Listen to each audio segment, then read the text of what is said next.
नमस्कार दोस्तों, welcome back to EV Wheels. तो मैं आपको टाटा पंच की जो स्टार्ट की है तो उसमें सारे डिटेल बताएंगे आपको।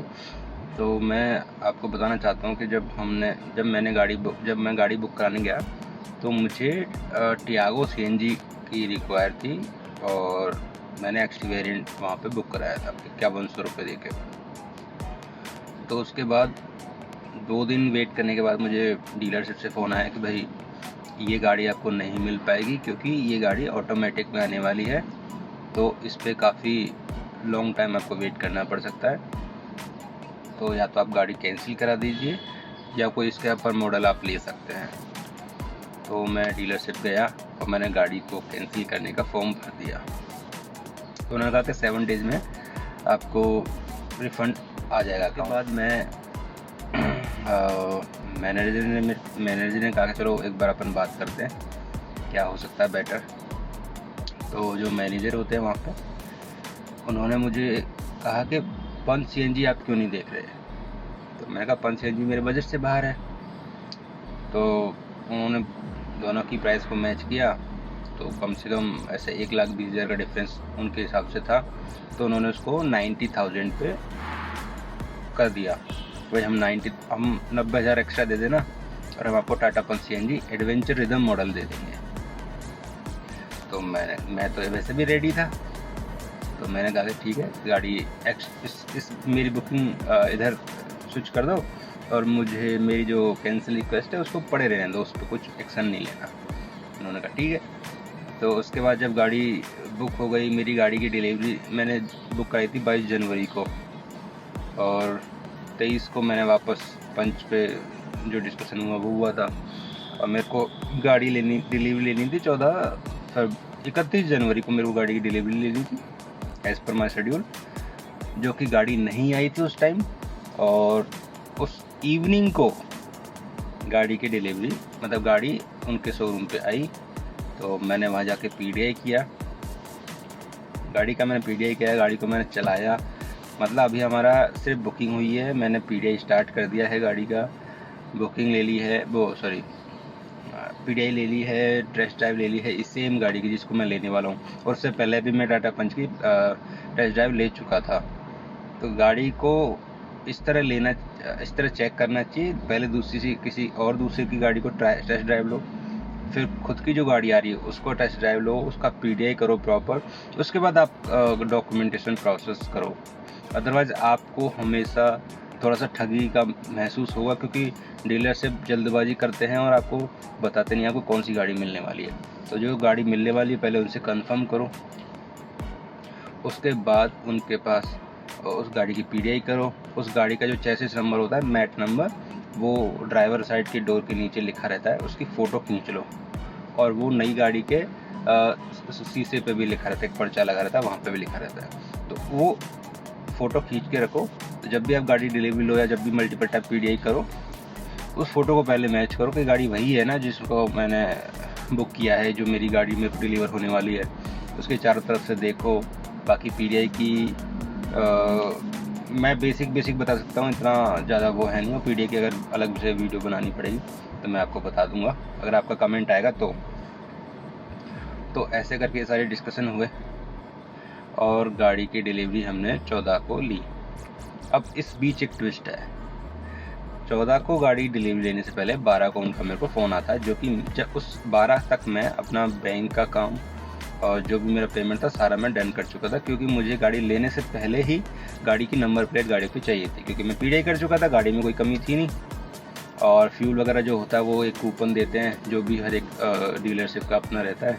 तो मुझे 300 रुपये का कूपन दिया, मेरे हिसाब से सफिशियंट है ऐसा। 300 रुपये काफ़ी फ्यूल, 3 लीटर तो पेट्रोल आ ही सकता है, ज़्यादा नहीं तो राजस्थान में। तो ये सारी चीज़ें हुई। तो उस बीच जो ट्विस्ट था उस पर बात करते हैं। उन्होंने कहा कि सर गाड़ी की प्राइस बढ़ेगी और आपको उसका पैसा देना पड़ेगा, और 0.7% से गाड़ी की प्राइस बढ़ेगी।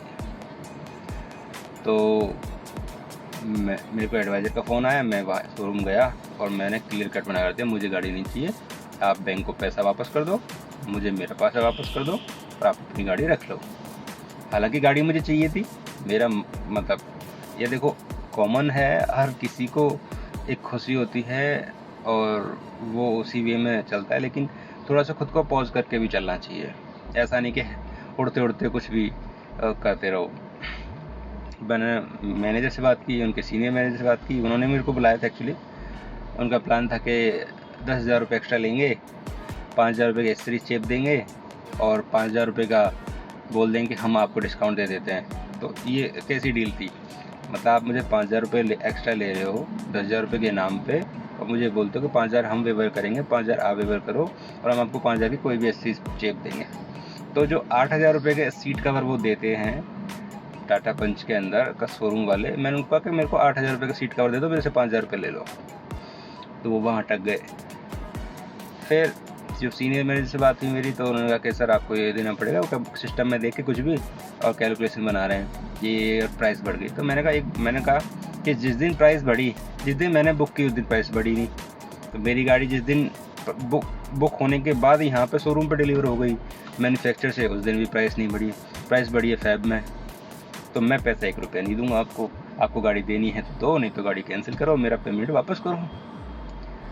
अगर इस केस में भी आप नहीं मानते हो, तो जो गाड़ी की मैन्युफैक्चरिंग का बिल होता है जो आप मुझे दोगे, अगर वो प्राइस आपकी कही हुई बात से मैच होता है तो मैं गाड़ी ले लूँगा बिना किसी झिझक के। फिर उन्होंने एडवाइज़र को बुलाया, उसको खरी खोटी सुनाई मेरे सामने। तो मैंने भी कह दिया भाई मुझे नहीं बताया था इन्होंने कैसा, मतलब गाड़ी की रेट बढ़ेगी नहीं बढ़ेगी, और मैं बिल्कुल 1 रुपया नहीं दूंगा। आपको जचे तो दो गाड़ी, नहीं जचे तो मत दो गाड़ी। तो घूम फिर के फिर बात यहीं आ गई, और फिर एडवाइज़र को काफ़ी सुनाया उन्होंने, मैनेजर ने, ऐसे ही दिखावे के लिए। हालांकि उनका वो रहता है डेली रूटीन का।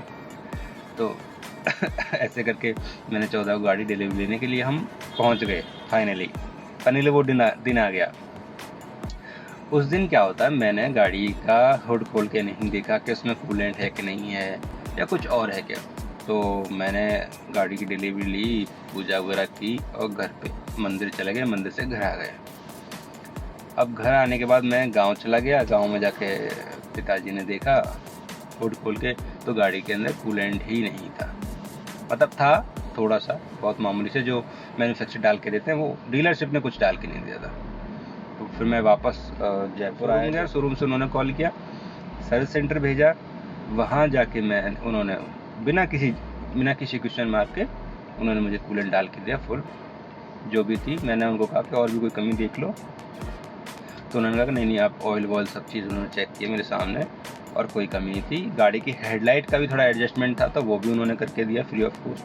मतलब उन्होंने फालतू की झिकझिक नहीं की, ना ही मैंने ऐसा कुछ भी मिसबिहेव किया। मैंने कहा सर ये चीज़ें थी, और मैंने सीधे जो वहाँ के जो देख रेख करने वाले होते हैं मैनेजर टाइप, उन्हीं को मैंने बोला, उन्होंने ईजीली करवा दिया। अब बात है, एक प्रॉब्लम और थी मेरे को इस गाड़ी में, ये था राइट साइड वाला गेट जो ड्राइवर साइड में होता है। जब भी मैं इसको ओपन करता वो वाइब्रेट करता था। अब उस केस में क्या हुआ कि मैं वापस उनके पास गया। तो मैं आपको एक एडवाइस दूंगा यहाँ पे, कभी भी सर्विस सेंटर जाके आप अगर इस तरह की हार्डवेयर रिलेटेड कोई प्रॉब्लम बोलते हो, जहाँ पे गेट वाइब्रेट कर रहा है या खड़खड़ कर रहा है कुछ भी, और जो सर्विस मैकेनिक होते हैं वो आके गाड़ी को देखने लगते हैं, जबकि वो उनका काम नहीं है। ऑनेस्टली उसको हाथ भी ना लगाने दें आपकी गाड़ी को, नहीं तो वो आपके गेट से लटक रहे हैं। मेरे पास एक फ़ोटो नहीं है उसकी, वो गेट से लटक रहा था, कूद रहा था गेट के ऊपर, उसको समझ ही नहीं था कि करना क्या है। जबकि गेट का जो नीचे का लॉक होता है ना, उसको थोड़ा सा एडजस्ट करना था। मैं उसकी फ़ोटो डाल दूंगा। जब उन्होंने मेरे को उनके जो भी पार्ट्स वगैरह चेंज करते हैं उनका एक सेंटर अलग था उनका, तो उन्होंने मेरे को वहाँ एक बंदा साथ में भेजा। उन्होंने वहाँ पे मेरे साथ गए और वहाँ जाके वो गाड़ी गेट का जो वाइब्रेशन था वो कम किया उन्होंने। कम ऐसे था एक्चुअली, वो रबर से टकराती थी तभी वो वाइब्रेशन होता था, अदरवाइज ऐसा कुछ था नहीं। तो उन्होंने काफ़ी ट्राई करके और अपना सेटअप करके, जो बंदा आया उसने अपने हथियार लाया और मेरी नई गाड़ी के गेट के साथ एडजस्टमेंट किया। काफ़ी सही था, सेटिस्फाइड था। हालांकि अगर आप गाड़ी की ऐसी चीज़ें करवाओगे और आप गाड़ी के वहीं खड़े हो तो आपको बड़ा दुख होगा, क्योंकि वो हथौड़े वगैरह सब कुछ चलाते हैं और खटपट काफ़ी चीज़ें एडजस्ट करते हैं वो लोग अपने हिसाब से। तो ये चीज़ है। तो ये थी गाड़ी डिलीवरी लेने के बाद अब तक की कहानी। आगे मैं आपको बताऊंगा गाड़ी का माइलेज, गाड़ी कैसी चलती है, गाड़ी क्या रेंज दे रही है मेरे को एक फुल टैंक सीएनजी में, पेट्रोल में क्या माइलेज देती है, गाड़ी की परफॉर्मेंस, पावर में, पिकअप में कितना फ़र्क है, जिस हिसाब से लोग आपको बता रहे हैं यूट्यूब पे, क्या एक्सपेक्ट करना चाहिए आपको गाड़ी से, गाड़ी का अंदर सीटिंग कंफर्ट कैसा है, और बहुत कुछ आगे मैं आपको बताने वाला हूँ। तो please stay tune and channel को सब्सक्राइब कर लें जल्दी से, और बहुत सारी वीडियो आपके इसके अराउंड आपको मिलने वाली है। अगर आपको कोई भी क्वेश्चन हो, आप टाटा पंच ICNG लेने वाले हों, तो मुझे कमेंट जरूर कर दें। आपको कोई भी क्वेश्चन हो उसका रिप्लाई आपको तुरंत मिलेगा। तो मिलते हैं, टाटा बाय बाय, जय हिंद।